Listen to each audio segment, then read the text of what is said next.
Hi, Gramary. This is Greg. I have a couple pieces for you. One from me and one from Bobby. What I learned from my mother, and of course, in her case, what I learned from my mother-in-law. So here's my piece. What I learned from my mother. I'm 68 today. She's 94. She's bent and sore, eager and reverent. I'm ever more thankful for the way she prays conversationally. Take care of Greg. Help him be a man. Help him help others. That said, she takes to the phone. Give your sister, your brothers a call. The only way to answer her prayer is to get to it right away. Seeing what there is to see, wherever you might be, along the Panama Canal, at Bethany Beach, the Yellowstone, Chugach Mountain tow rope in hand, dragging you to the peak, trying to keep your feet together, and you head up. Always holding out her Father's image to you and talking up the Holy Mother as she prays her very next help you strength with her latest, you can do it. For Mother Mary, December 15th, 2012. Greg Hobbs, Jr. And here's Bobby's, what I learned from Gramary.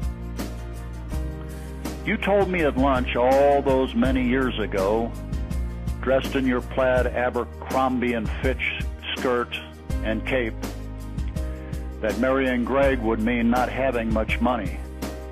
You won't have 2 nickels to rub together, but your lives will be interesting. I think of this often. Truer words not spoken. As that day in a department store restaurant, seated among the bonbons, you told me this matter of fact. What most I learned from you, how best to be a mother-in-law. Love you, Mom, Gramary, Greg, and Bobby.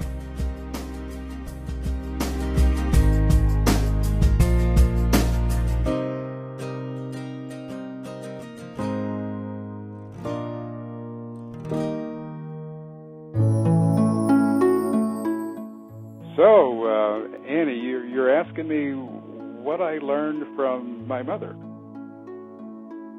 Well, certainly self-denial, which comes out of her Catholic heritage. I learned honesty, loyalty, especially loyalty to family, self-reliance, independence, thrift I learned from her, and respect for others for sure. Now, some of these ethics were learned the hard way, but they stuck with me for the most part. But you know, the central lesson that made us who we are, and by we I mean the 3 of us who were so inseparable that we responded to the name Gregelman, was really the significance of the relationship of education and work, achievement, self-respect, pride, which has always been a big thing for Mom. From our earliest years, it was really expected that each of us would be at the top of our class, and that we would work harder than anybody else, and we'd know more, and we'd accomplish more with our lives than anyone else. And it was really understood from the time we were kids that we're going to go to college, and it was we who were responsible for getting ourselves there. And not just any college, mind you, not just any college. Now, as far as work is concerned, I can remember Mom telling me how important it was to have a job. And I remember this conversation vividly. I guess I was about 6 years old. And she was telling me about getting a job, and I asked her, well, how much does a job cost? And where do I buy one? And she laughed, and she said, you can't buy one. You've got to earn it. You've got to learn so much that somebody wants to give you one, which was very puzzling to me at the time. And it took me, some years to understand that. Back to the pride, Mom has always had an immense pride in who we are and where we came from. And she's passed that pride on to us, to me, to my brothers, Barbara. Not as a mantle of privilege to wear, like is done in some families, but as a continuing challenge to be really worthy of.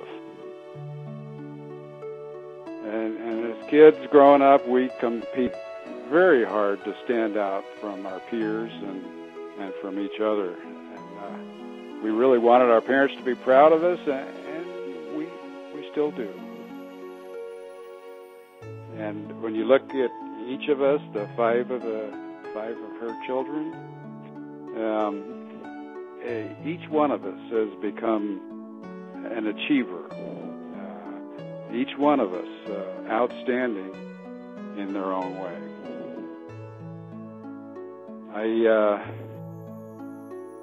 I think I'll end this little discourse here, Annie. I know I've learned more from Mom than I can possibly tell you, and probably more than I know for sure. And I'll always be grateful to her.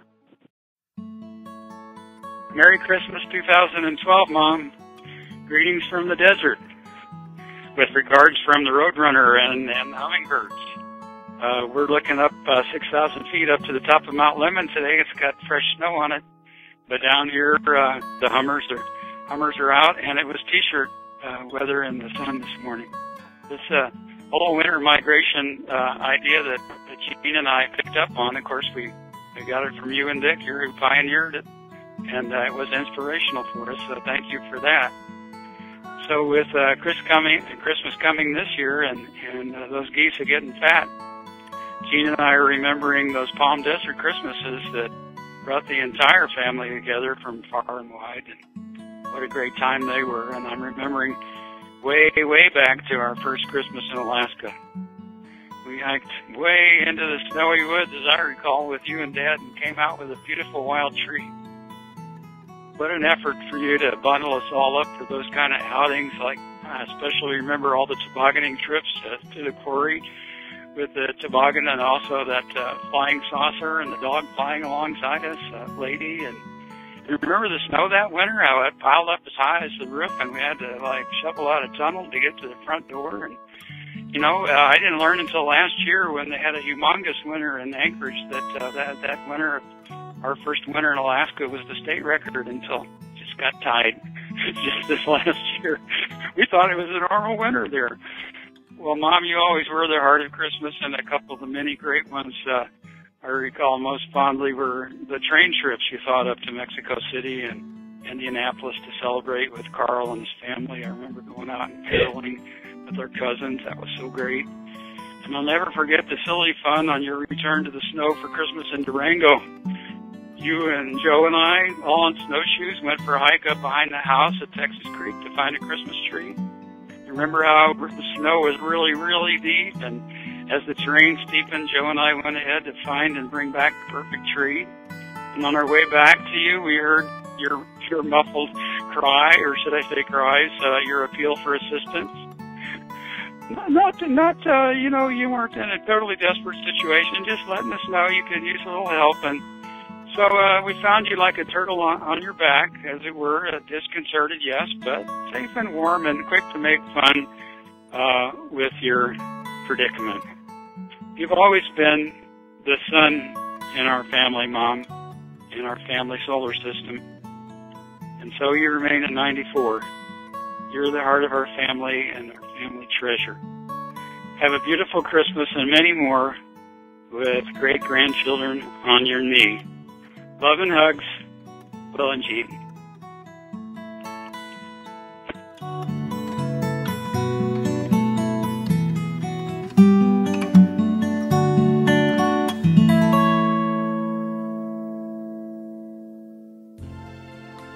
Hi, Mom. Annie asked me to talk about some of the things I've learned from you. That's a pretty long list, but I'll give it a try. The first thing has got to be love of family. The importance of family to all of us, the deep love and respect for our grandparents, our parents, our aunts and uncles, our siblings and the wonderful spouses they've added to the family, our children and grandchildren, the nieces, nephews, and cousins. The circle keeps growing bigger and bigger. And no matter how far apart we are geographically, we all know we are there for each other, and that the bonds between us are strong. I see that being passed on to my kids, too. We all feel blessed to be part of such a family as this. That came from you. I also have to say, you taught me faith. Mine has not been as organized as yours, but have no fear, it's in there and a strong part of who I am. You taught me the importance of service to others and to give that back and share the gifts that have been given to me. You taught me the importance of education, and not only did you encourage all of us, but you always led by example, by being a lifelong learner yourself. You taught me to love books, and I love that you still have a book in your hands every day. You taught me to be curious about the world, to love travel and adventure and folk art and hardwood floors and oriental rugs and succulents. You taught me the importance of creating shared memories by spending your time and money to have wonderful experiences with us. All those musicals and shows and shopping trips to the city, the stage plays and lectures, the trips around the country and in foreign lands, the beach trips and fun weekends, the Mother's Day brunches, the birthdays, the Easters and Thanksgivings and Christmases together. So many wonderful experiences and traditions. So many great memories stored in all our hearts. You also taught me some useful things that have served me well, like how to set the table, good table manners, writing thank you notes, and how to make tabbouleh. You've modeled how to care for your health through good nutrition and exercise and moderation in all things. You've taught me some of my favorite words, jackassy, Amadan, and gibbles. I love that words that your mother used come out of your mouth and now out of mine. Mom, you have always been so proud of all of us, and I share that sense of pride in my kids now. You taught me how to be a mom and how to be a grandmother. I pray that I will do as good a job of it as you have done. I thank you for your inner strength, your constant optimism, and your love for all of us. I guarantee you that all you have taught us will continue to be passed on and shared in the years ahead. And we're counting on you to continue as matriarch of this fabulous clan for some time to come. You have more to teach, and we have more to learn. I love you, Mom. Merry Christmas. Hi, Mom. Merry Christmas. It's Joe. I'm thinking a lot about you, Mom, and I just want to say first, thanks for having me, and thanks for having me on Christmas. That makes Christmas really special. Whether I'm with you or not, Christmas is, and it being my birthday, is really all about you and not about me. So I wonder, even if I'm not there for Christmas, how's Mom doing? How's she enjoying Christmas? And I particularly remember Christmas I spent in Bethlehem and being there in the church for midnight mass at the Church of the Nativity and having chills go up and down my spine and thinking, oh, I wish Mom could be here. There are a lot of things I do and moments I have where I wish you were there. But there are also a lot of great moments that you were there for, that we spent together, and just some amazing things that I've done in my life were the best ones involved you, Mom. We have so many touchstones of things that we did together. Our sort of inaugural trip together to the Amazon in '73, and going to Ethiopia and going to Kenya, and all those things were things that you just said, let's go for it. And it's funny because you would say, oh, I'm going to go see Joe in Ethiopia. And what was it the Dad would say? Don't be ridiculous, Mary Ann. And you would do it. And I think if somebody's asking me, like Annie is, what did I learn from my mom? I think the first big thing was I learned to go for it. I think my life has been all about exploration and having adventures, and those are things that you planted in me, Mom. You've always said, go for it, just go do it. And once I get the green light from you, I go and do things, and that's still how I go about life, Mom, is I check in with you first. And sometimes I come to crossroads where things aren't working out so well, and you'll give me some advice. Probably the best advice is you always say, well, things are going to work out just exactly right, Joe. And I always remember that, Mom. I always think about that, especially when things are difficult.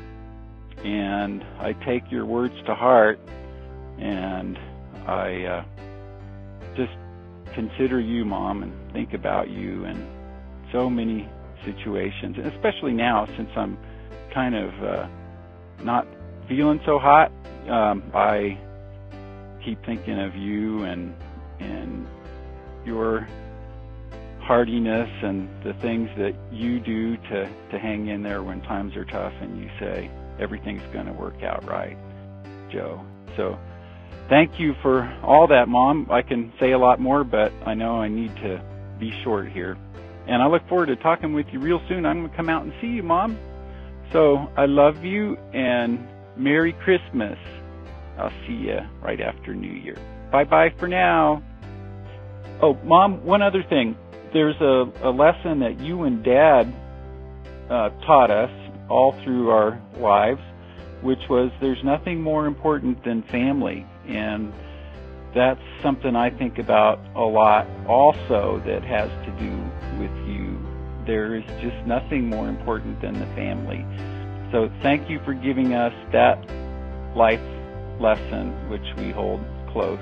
All of us hold close. I love you so much, Mom. Bye for now, Joe.